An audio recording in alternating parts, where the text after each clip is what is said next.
Hello दोस्तों। कल कुछ टेक्निकल प्रॉब्लम की वजह से एडिटोरियल डिस्कस नहीं हो पाई थी। आइए आज हम कल के एडिटोरियल के आर्टिकल डिस्कस करते हैं। आइए देखते हैं कौन कौन से जो आर्टिकल हैं वो जो इंपॉर्टेंट्स हैं। ये जो आर्टिकल है इंडिया कैशलेस इकोनॉमी के ऊपर बेस्ड है, तो इसको हम डिस्कस करेंगे। ये जो आर्टिकल है लेफ्ट साइड बॉटम में, तो साउथ कोरिया की जो प्रेसिडेंट है उनको इम्पीच कर दिया गया फ्राइडे को, उस पर बेस्ड है। और ये जो एडिटोरियल इंडिया फॉरेन पॉलिसी के ऊपर बेस्ड है, तो इसको डिस्कस करेंगे। तो आइए हम देखते हैं कि हाँ, जो कैशलेस इकोनॉमी की बात हो रही है उसके बारे में ये एडिटर ने अपनी व्यूज रखी है कि हाँ, जो कैश होता है वही किंग नहीं हो सकता।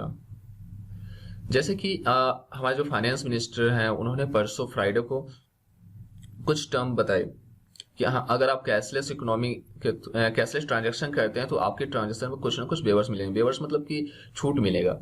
तो जैसे कि अगर फॉर एग्जांपल अगर आप पेट्रोल पंप से पेट्रोल डलाते हैं और अपनी पेमेंट डेबिट कार्ड या क्रेडिट कार्ड के थ्रू करते हैं, तो आपको उसमें आपकी जितनी अमाउंट है उसमें से 0.75% की छूट मिलेगी। इसी संदर्भ में रिजर्व बैंक ऑफ इंडिया ने भी अपनी कुछ व्यूज रखी है कि अगर आप डेबिट कार्ड क्रेडिट कार्ड के थ्रू 2,000 रुपए तक की ट्रांजेक्शन करते हैं तो आपको भी कुछ वेवर्स मिलेंगे, जैसे कि जो भी ऑथेंटिकेशन रिक्वायरमेंट होता है, सर्विस टैक्स स्टैंड होता है। जैसे कि हम नेट बैंकिंग यूज करते हैं तो उसमें कुछ ना कुछ देना पड़ता है। दूसरी चीज की हमें एटीएम यूज करते हैं, उसमें एटीएम चार्ज देना, एसएमएस चार्ज देना होता है, एटीएम चार्ज देना होता है एनुअल, उनमें कुछ ना कुछ छूट मिलेगा। जो हमारा कैशलेस ट्रांजेक्शन की बात हो रही है वो पूरी तरह इलेक्ट्रॉनिकली इन्वेस्ट होता है, और इसमें जो भी पेमेंट सेटल होते हैं वो एक डेटाबेस के फॉर्म में रिकॉर्डेड हो जाते हैं और गवर्नमेंट के पास रिकॉर्ड होता है, जिससे गवर्नमेंट हर कंज्यूमर के ट्रांजेक्शन को नजर रख सकती है। अगर कुछ हम बात करें पास्ट की, तो 1998 और 1999 में यशवंत सिन्हा ने बजट लाया था जिसमें उन्होंने किसान क्रेडिट कार्ड की बात की थी। और उस समय न तो हमारी टेक्नोलॉजी उतनी डेवलप थी, क्योंकि अभी जो रिवोल्यूशन हो रहा है, टेक्नोलॉजिकल रिवोल्यूशन हो रहा है, वो बढ़ रहा है। क्योंकि उस समय 2G था, लैंडलाइन था, बहुत सारे पास तो मोबाइल के नाम नहीं सुने थे। और आज क्या है, 5G 4G तक हम यूज कर रहे हैं, स्मार्टफोन्स है, हमारे हाथ में ही कंप्यूटर है। बहुत ज़्यादा रिवोल्यूशन हुआ है टेक्नोलॉजी के फील्ड में। तो इस साल नवंबर तक अभी 29 करोड़ लोग 2014 से लेकर 2016 में 29 करोड़ लोगों के पास कार्ड अवेलेबल है, जिसमें से मोदी जी की जो जनधन योजना अकाउंट की जो स्कीम थी उसके अंतर्गत 19 करोड़ लोग हैं जो डेबिट कार्ड और क्रेडिट कार्ड यूज करने लगे हैं। अगर हम बात करें कि जो एटीएम मेंटेनेंस होता है वो बैंक मेंटेन करती है, एटीएम विड्रॉल में जो भी ट्रांसपोर्ट कॉस्ट होता है पेमेंट के लिए, कैश को एटीएम विड्रॉ डिपॉजिट करने के लिए एंड दिस दैट, उसमें लगभग हर साल 18 करोड़ रुपीज खर्च होते हैं। अब वो जो भी अमाउंट होता है बैंक्स होता है वो कस्टमर से ही लेती है, जैसे ATM maintenance charge per year पर कस्टमर लेती ही है, एसएमएस चार्ज लेती है बैंक से। तो इन सभी चीज को हम डाउन कर सकते हैं, लो कर सकते हैं अगर हम कैशलेस ट्रांजैक्शन करते हैं। तो आइए कुछ फैक्ट्स एंड फिगर देखते हैं कि अगर कैशलेस इकोनॉमी से क्या क्या प्रॉफिट हो सकता है। अभी हमने बात किया कि हाँ, ये reduce cost of printing notes, maintaining ATM branch in bank. इस वजह से हमारे जीडीपी में लगभग 25.25% ग्रोथ होगा, जो बहुत बड़ी अमाउंट होती है। अगर हम बात करें जब से डिमोनेटाइजेशन हुआ उस समय से लेकर जो 86% ऑफ द इंडियन करेंसी है उसमें उसको प्रिंट करना पड़ेगा, क्योंकि 86% करेंसी 500 और 1000 के नोट में है, तो वो वैल्यू लेस हो गई है।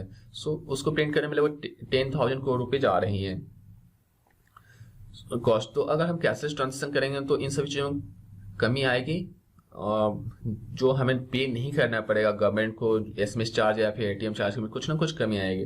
और दूसरी बात कि ये जो है ब्लैक मनी पर लगाम लगाएगा, क्योंकि जो भी कैश के फॉर्म में कैश होते हैं हमारे पास, उसमें जो भी जिनके पास बड़े बड़े रिच फैमिली होते हैं, रिच लोग होते हैं, वो रखे रहते हैं, वो इनकम टैक्स पे नहीं करते हैं उस अमाउंट पर, और उसको छुपा कर रखते हैं गवर्नमेंट से, और सो करते हैं कि मेरे पास तो है ही नहीं पैसा।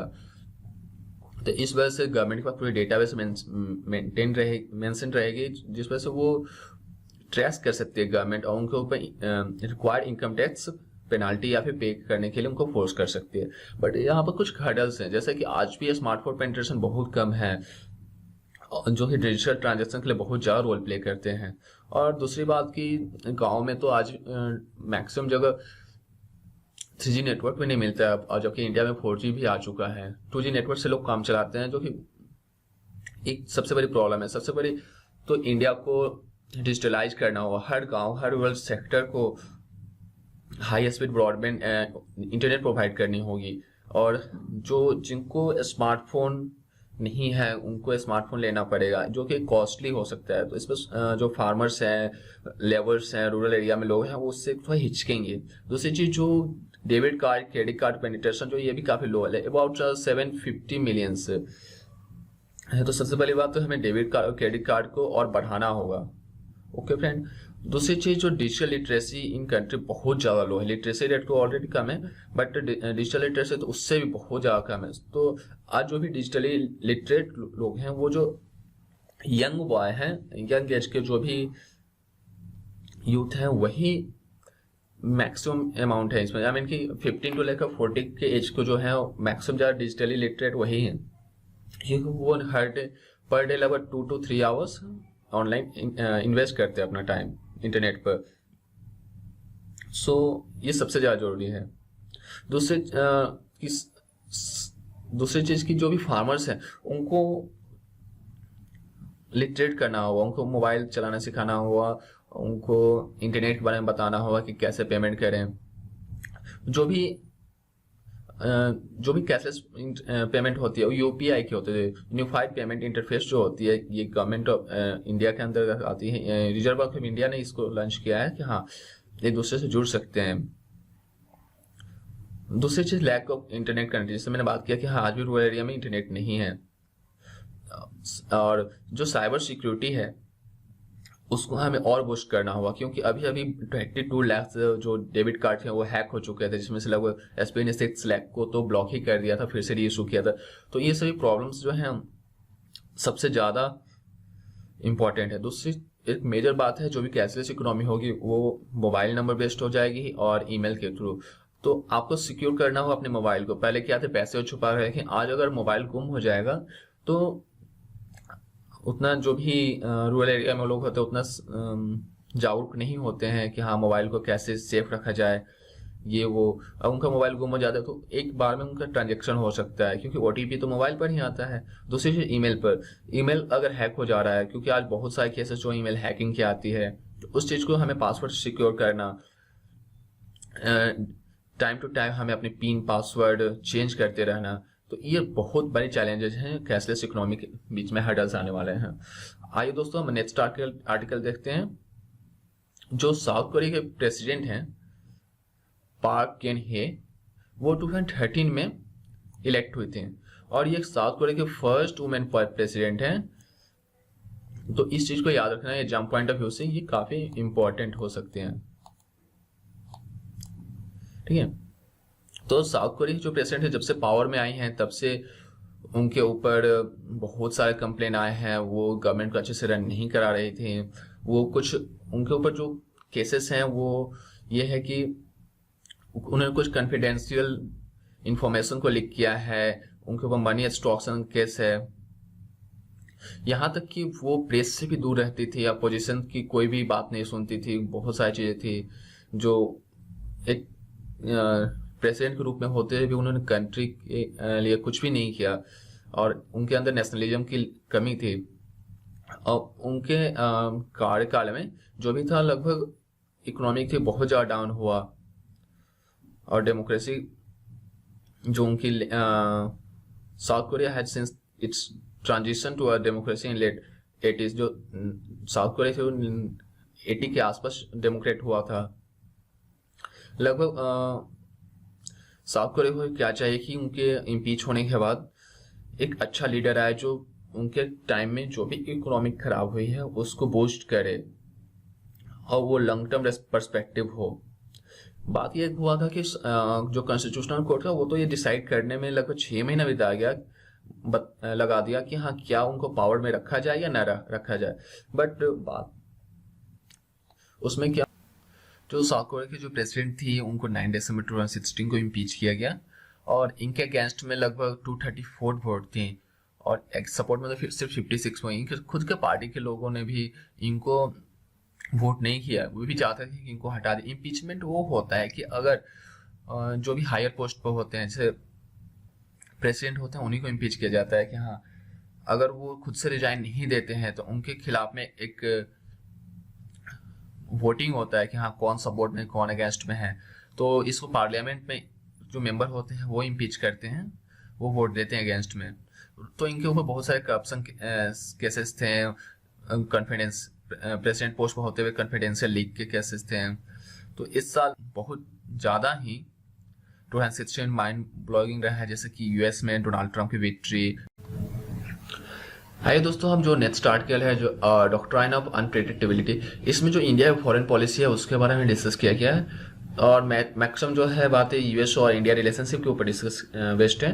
तो हम पहले यूएस और इंडिया की कुछ बातें जान लें, जैसे कि इंडियन एम्बेसी जो है यूएस में वाशिंगटन डीसी में है और वहाँ पर जो इंडियन एम्बेसडर है अरुण कुमार सिन्हा है और यूएस की जो एम्बेसी न्यू दिल्ली में है और यूएस एम्बेसडर है रिचार्ड वर्मा।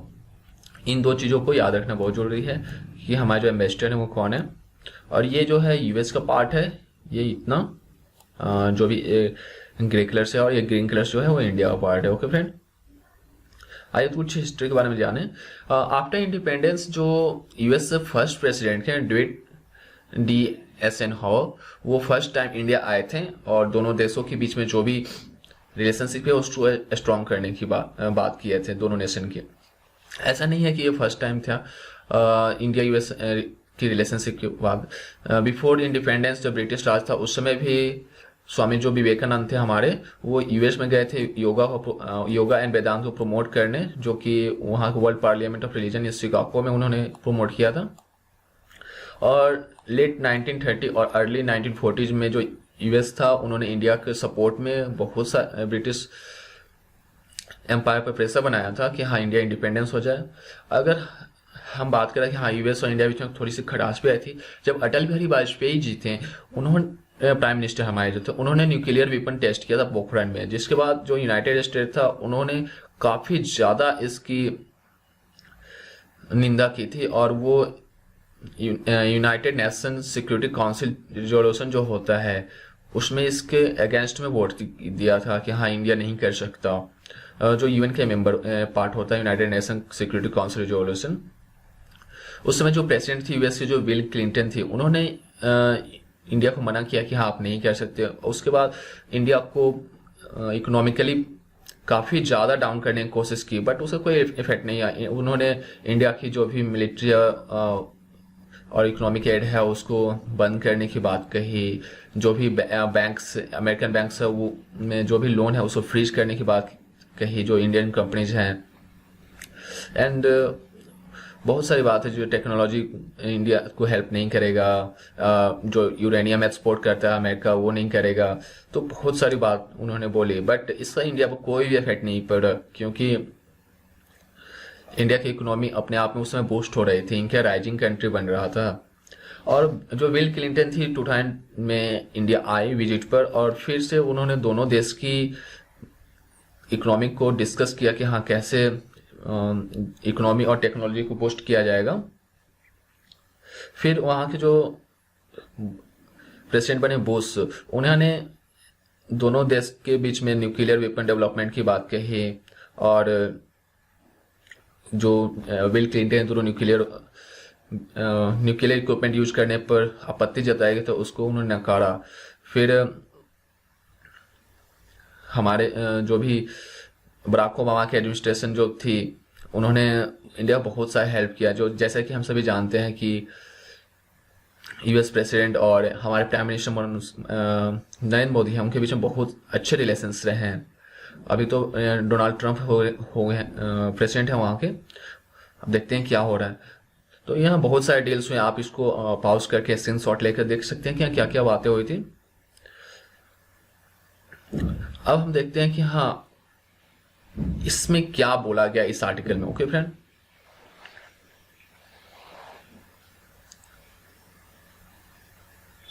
इसमें बोला गया कि हाँ, जो हमारे नरेंद्र मोदी जी हैं उनकी पॉलिसी ही अलग है, इसको कोई भी प्रिडिक्ट नहीं कर सकता। बट इंडिया जो मेन फॉरेन पॉलिसी है, एक तो इकोनॉमी को बूस्ट करना है और दूसरा क्रॉस बॉर्डर टेररिज्म है उसको बैन लगाना है, जो कि पाकिस्तान के थ्रू आ रहा है। ओके फ्रेंड, और हमारा जो कंट्री है वो बहुत दिनों से, आई मीन कि इंडिपेंडेंस टाइम से नॉन अलाइनमेंट मूवमेंट्स जो है उस समय से एक अलग रोल प्ले करता है, क्योंकि जब कोल्ड वार हो रहा था आफ्टर सेकेंड वर्ल्ड वार, तो उस समय ये हो रहा था कि हाँ, कौन रशिया के साथ जा रहा है और कौन यूएस के साथ जा रहा है। बट ऐसा लगा कि हाँ, किसी के साथ जाना पार्सलिटी होगी, क्योंकि इंडिया की रिलेशनशिप रशिया और एज वेल एज यूएस के साथ दोनों के साथ बेटर थे।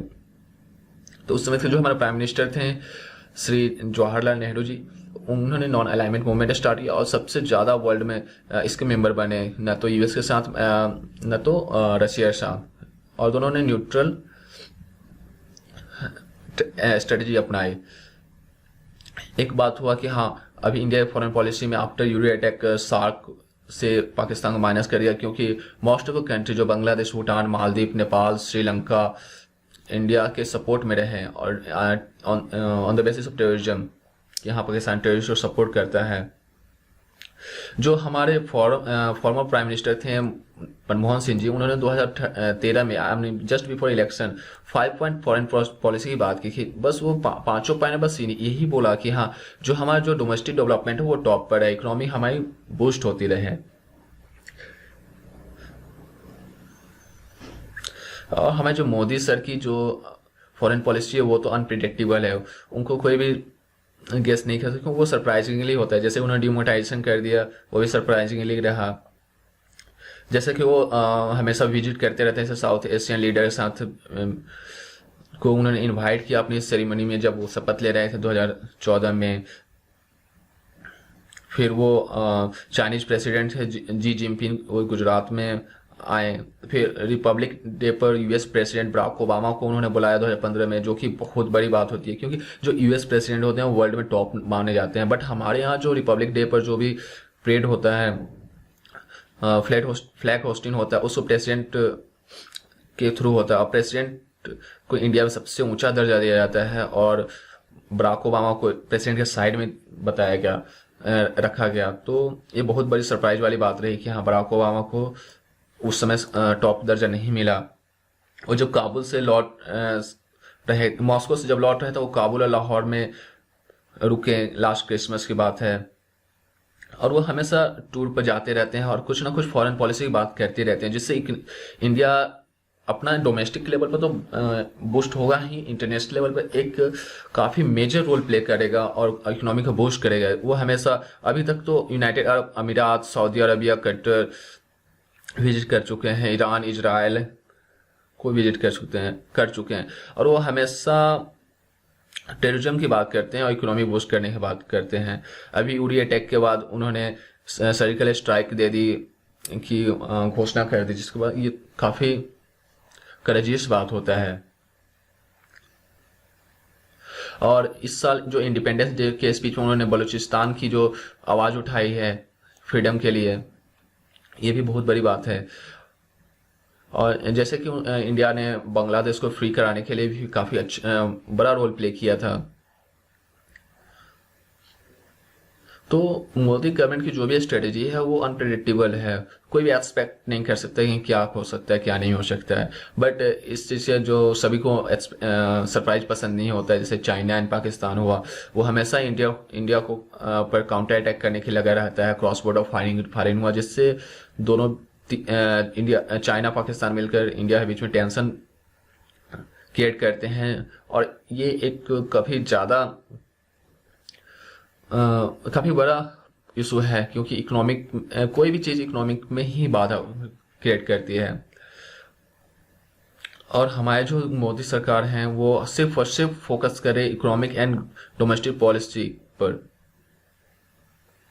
अब देखते हैं कि जो यूएस के प्रेसिडेंट मिस्टर डोनाल्ड ट्रम्प हैं, वो क्या है, उनकी स्ट्रेटेजी क्या है। वो उन्होंने तो बोल दिया है कि हाँ, इंडिया और यूएस के बीच में काफ़ी अच्छे रिलेशनशिप होंगे, और to pull out the trans Pacific partnership, free trade agreement. तो इन सभी चीज़ों को सपोर्ट करना बहुत बड़ी बात होती है। And withdraw US resource from Asia and West Asia, जो भी यूएस के रिसोर्सेज है एशिया और वेस्ट एशिया में जो यूज करते हैं उनको विड्रॉ करना, एंड एशिया को एक मेजर पावर देना। और इंडिया वर्ल्ड लेवल पर बात करें तो एशिया एक काफ़ी वाइटल रोल प्ले करता है, क्योंकि एशिया में चाइना और इंडिया हैं जो कि वर्ल्ड के बहुत ग्रोइंग इकोनॉमी हैं, मोस्ट ग्रोइंग इकोनॉमी में आते हैं। अब देखते हैं कि हाँ 2016 काफ़ी सरप्राइजिंगली रहा है वैसे भी, क्योंकि इसमें ब्रिटेन जो है यूरोपियन यूनियन से एग्जिट हुआ, डोनाल्ड ट्रंप विथड्रू हुई, जर्मनी और फ्रांस में इलेक्शन होने वाला है, इटली के प्राइम मिनिस्टर में रेफरेंडम को रिजेक्ट कर दिया गया है, और इंडिया जो है बस जो पाकिस्तान को आइसोलेट करने पर लगा on the basis of terrorism.